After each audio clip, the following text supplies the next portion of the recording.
What's good? It's Paytune here. Today we're gonna look at a story of a girl who got abducted by a billionaire. Seems pretty interesting, so let's check this out. Let's get right into this. Before we do start, don't forget to smash that like button and subscribe. Now that you've done that, we can start this.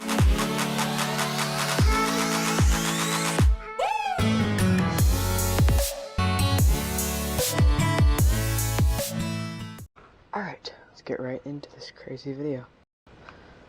Hi there, my name is Sheila, and today, for My Story Hi, Animated, I'm going to tell you the confusing story of how I got abducted by a billionaire. It all started one day when I was coming out of school. As usual, I saw all my classmates with their expensive backpacks getting inside their fancy cars. Many of them even had a chauffeur. As I walked past them on my way to the bus stop, I could always hear their laughs as they gossiped behind my back. I'm 13 years old and never had any family other than my mom, and she passed away 3 years ago. We never had money, but my mom taught me that the only thing no one would ever take away from me was knowledge. So I studied hard all my life, and that's how I got a scholarship to this fancy school. I was walking to the bus stop. There was a restaurant on that street, and I always smelled the coffee and the cookies. My stomach rumbled. It made me so hungry, but I didn't have money to buy any of that. As I continued walking, I saw a little kitten crossing the street. Cars passed just inches away from it. The kitten crossed to the other side, and I decided to follow it to make sure it was safe. I followed it for a couple of blocks until it turned into an alley and hid inside a trash bin. Well, I thought at least it would be safe there, so I turned around to leave. And that's when I saw a black car parked at the end of the alley. There was a man outside leaning against the car, dressed as a chauffeur. And inside, on the back seat, I saw a man and a woman kissing. I learned to mind my own business a long time ago, so I kept on walking. I arrived at the bus stop, and after a moment, the car appeared at full speed and stopped abruptly inches away from me. I realized it was the same car as before, just seconds before I heard a door opening and someone pushing me inside onto the back seat. As the car sped up again, I looked at the man sitting next to me. It was actually a handsome older man, around 40 I guessed. He looked at me seriously, but his gaze looked tired and lost. It didn't make me scared, he was somewhat mysterious. And then he asked sharply, "What do you want?" And that brought me back to reality. "I don't understand," I said. It was true. "What do you want in exchange for keeping the secret?" he asked. "What secret?" I asked. He got closer to me and scanned me from head to toes. "I see," he said. "I know this little game," he added. And then he looked at the driver and shouted, "Perkins, to the mall!" I didn't want to ask any more questions, but that didn't mean I didn't have them. Who was this man? Who did he think I was? What secret was he talking about? Suddenly, the car stopped, and the chauffeur opened the door and pulled me out. The hand of the handsome man appeared from inside the car with a credit card in it. "Get her whatever she wants," he said. The chauffeur grabbed the card and took me inside the mall by the arm. And as I stepped in, my mind went blank. I had never been inside a place this big. Lights, shops, people coming and going, playrooms. This had to be heaven, and I had to be dead. But the chauffeur was still pushing me, so I pulled my arm away and told him to stop. He looked at me and said, Well, what?" I asked. "What do you want?" he asked. "I don't understand," I said. It was true, again. And he said, "It's not the first time we do this. The boss knows what you all girls want for the silence." The boss? The silence? Who were these people? I had no idea, and things were happening really fast. But I wasn't stupid, and I wasn't going to let my only chance get away. I didn't want to spend a second, so I went directly to the bookstore. I always had to borrow the books from school from the public library, so this was my chance to get my own. The man paid, and we went back outside. The handsome man from the car rolled down the window and said, "Are we good?" I nodded, even though I had no idea what just happened, as I embraced the bag with my new books. And he left. As I was walking back to the bus stop, I didn't think about the bizarre situation I just lived, but the fact that for the first time in my life, I had new books. And then I heard it again.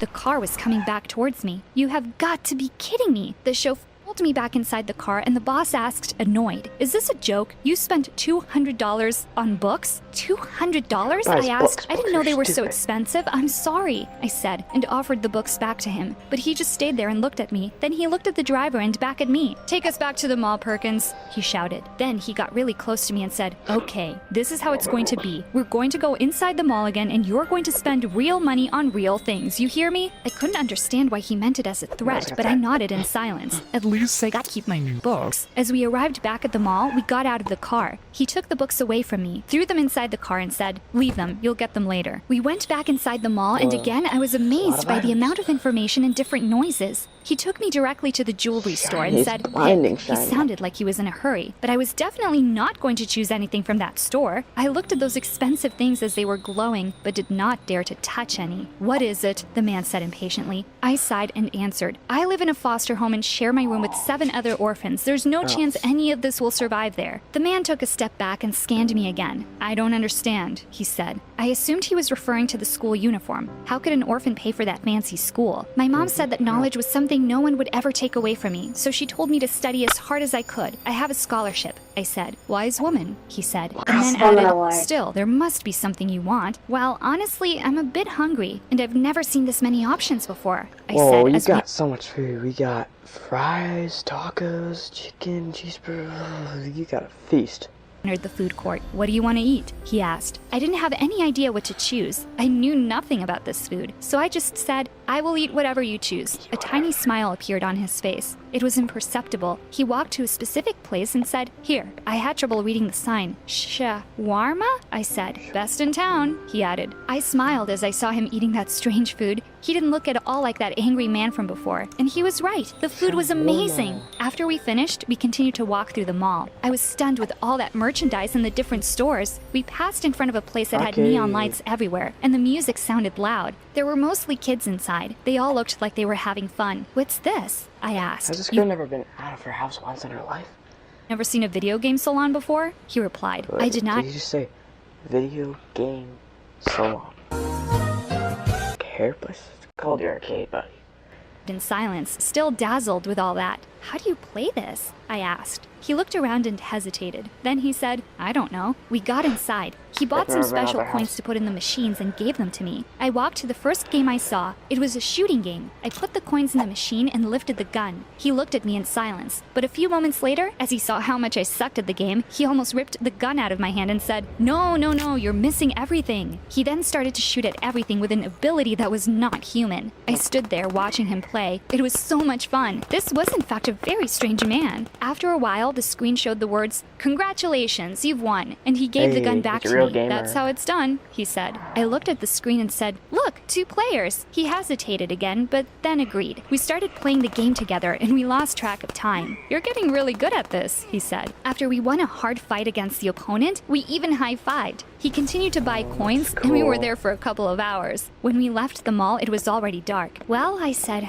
"thank you for this day. I have to go." But he got instantly serious. "Wait," he said. "I'll take you home." I got in the car, hugged my books again. He looked at me and said, "Your mother really was a wise woman." When I got out of the car and he left, I thought I had dreamt it all. What a strange day. No one would believe me if I told them. I couldn't sleep much that night, so I used the time to study for the upcoming test the next day with my new books. As we were doing the exam, I saw that my classmate Tanya was having problems with it. She was writing things and erasing them many times. We were close to the end of the period, so I got closer to her and let her copy from my exam. When we got out, she came to me and thanked me. We walked together to the cafeteria talking, but when we arrived, Andrea, the popular girl in my class, stood in front of us and looked at Tanya with disapproving eyes. I looked to the floor, ashamed and somehow scared of Andrea. "Are you coming to the party tonight?" Andrea asked Tanya. "I don't know," she replied. "Are you coming, Sheila?" I looked up puzzled. No one ever invited me to those fancy parties. And as I looked at Andrea, I could tell she was not happy with the idea. "Sorry, I have to study," I said. And Andrea said, "See, she's not interested in hanging with us. She's a smart girl." But Tanya said, "She is smart and she saved my life today. I think I'll study tonight too." Andrea's jaw dropped. She was clearly indignated. She took my new books away from me and said, "Oh, right. Smart Sheila and her new books. I wonder where you got the money to buy them." "Andrea, stop it," Tanya said. She took the books from her and gave them back to me. "Why are you being such a jerk?" she added. I was amazed at how Tanya stood up for me. I was such a chicken. I could never stand up for myself. But Andrea took it even further. She grabbed my shirt and ripped its pocket. I was in so much trouble now. I didn't have the money to buy a new shirt. I rushed to the bathroom to cry. Tanya got inside after me and told me not to pay attention to her. She said that Andrea was miserable and that I didn't deserve what she was doing. As I was walking to the bus stop after school, the handsome old man stopped by with his fancy car. I was crying, and I hated when other people saw me cry. He realized anyway and asked me what was wrong.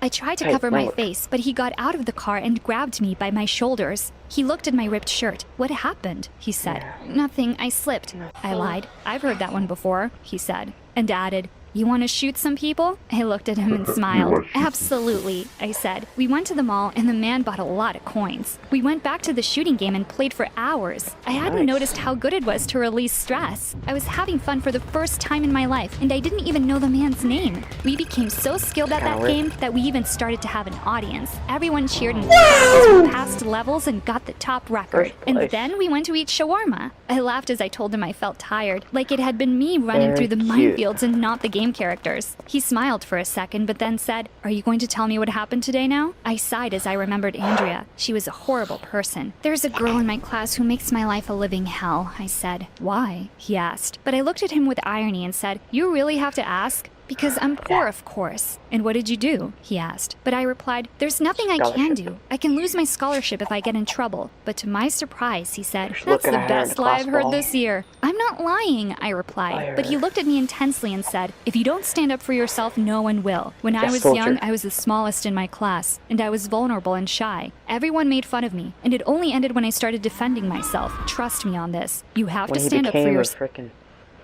Street Fighter character?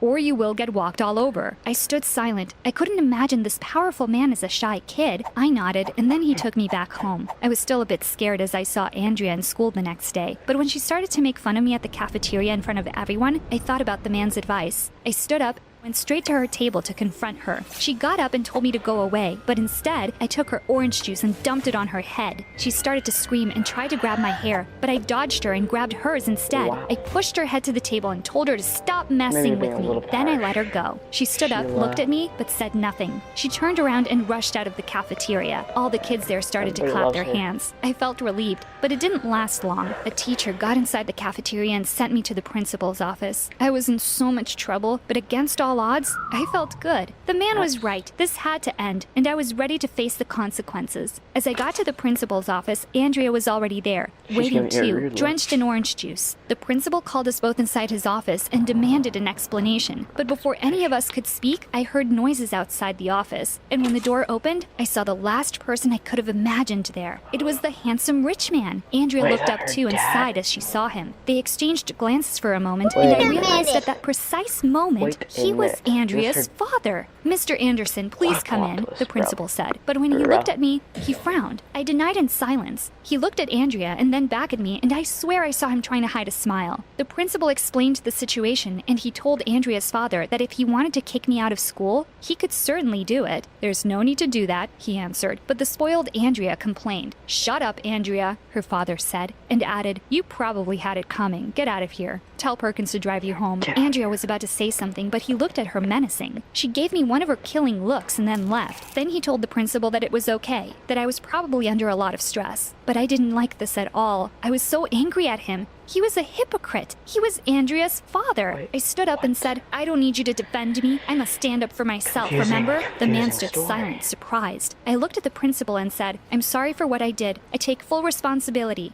Andrea had been bothering me for years and I got fed up, but I understand this wasn't the best way to react. Do with me whatever you think is right." Excuse me.